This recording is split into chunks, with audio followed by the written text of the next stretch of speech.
কথায় আছে না, যার যেটা ভাল লাগে তার সব কিছুই তার ভাল লাগে। তো ওই যে আমার জামাই ইলিশ মাছ খেতে অনেক পছন্দ করে। তো আমার জামাইয়ের কাছে ইলিশ মাছের সব কিছুই ভাল লাগে। ইলিশ মাছের কুপ্তা খাইতে ভাল লাগে, ভাজা ইলিশ মাছ খাইতে ভাল লাগে, ইলিশ মাছের চচ্চড়ি খাইতে ভাল লাগে, ইলিশ মাছ দিয়া যে যা ইচ্ছা তা রানলে সব এর ভাল লাগে।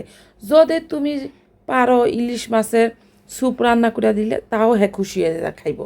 তো এই যে এদিকে কিন্তু আমি বয়স দিতেছি আর আমার জামাই জিভ লাগতেছে, ইলিশ মাছের কথা হইন না। তো আমি কিন্তু আবার এদিকে তরকারিটাও বহাই দিয়েছি আলু দিয়া, সুন্দর করে পেঁয়াজ দিয়া, ময় মশলা দিয়া। ময় মশলা বলতে কি বুঝাইছে জানো?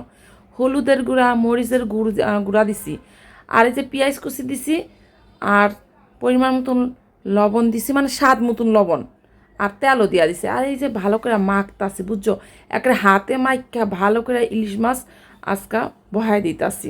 তো এই যে ভালো করে হাতে মাইকা মাখতে মাখতে একটা মাখা মাখো কইরা সুন্দর করে, মানে এই মাখতে মাখতেই অর্ধেক হইয়া যাবো গা তরকারি রান্না, বুঝছো, আর অর্ধেক হইব চুলাতে দিলে।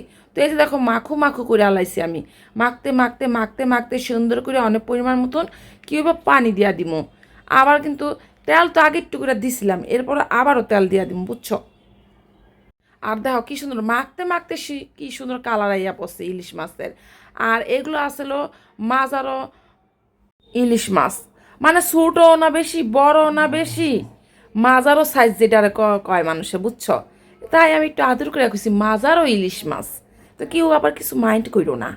তো এই যে এই মাছগুলো আসলো মোটামুটি গ্রান আসলো, বুঝছো। যখন আমি রানছি তখন তো গ্রানে মোমো হইয়া গেছে গা। মানে আমি যে ছয়তলায় বইয়া বইয়া রানলাম, ওই মানুষের রাস্তাতে হাইটটা দিতেছে আর কইতাছে কে রে রানলো, এত মজা করে ইলিশ মাছের গ্রান আইছে, সে ছোটোবেলার কথা মনে পড়ে গেল আমাগো। এবার চিন্তাটা করছো কত সুন্দর করে আমি রাঁধতে পারি, আর ইলিশ মাছের কি গ্রান আসেল। শুধু কিন্তু ইলিশ মাছের কথা প্রশংসা করলেইব না, আমার হাতেও কিন্তু জাদু আছে। তো এই যে সুন্দর করে ঢাইকা ডুইকা দিলাম এই যে চুলার মধ্যে, এর মধ্যে বেড়ায় বারবার মাইকিং করতেছে, ও গো কই গো, তোমার রান্না হয়েছে নি গো। চিন্তাটা করো, একটু ভাবো, হ্যাঁ বেড়া কি পাগল হইয়া গেল গা, মানে গ্যারানটা নাকে গেছে আর মানে হইয়া গেছে গা। কে রে ভাই, এরকে হইতে একটু সময় লাগে না? হ্যাঁ 2-3 মিনিটে কি হইয়া যাইব গা? সব কিছুরও তো একটু সময় লাগে না? তো বেড়ারে আমি, মানে আমার শখের বেড়ারে আমি সান্ত্বনা দিতেছিলাম যে হয়তো একটু সময় লাগবো, একটু তুমি অপেক্ষা করো। বেড়ার তো আর ধৈর্য সয় না, কইতে কইতে কিন্তু আমার মাছটাও হইয়া যেতেছে গা। আর গরম গরম ভাতের লগে গরম গরম ইলিশ মাছের আলু দেওয়া ঝোল, আহা খাইতে কি যে মজা।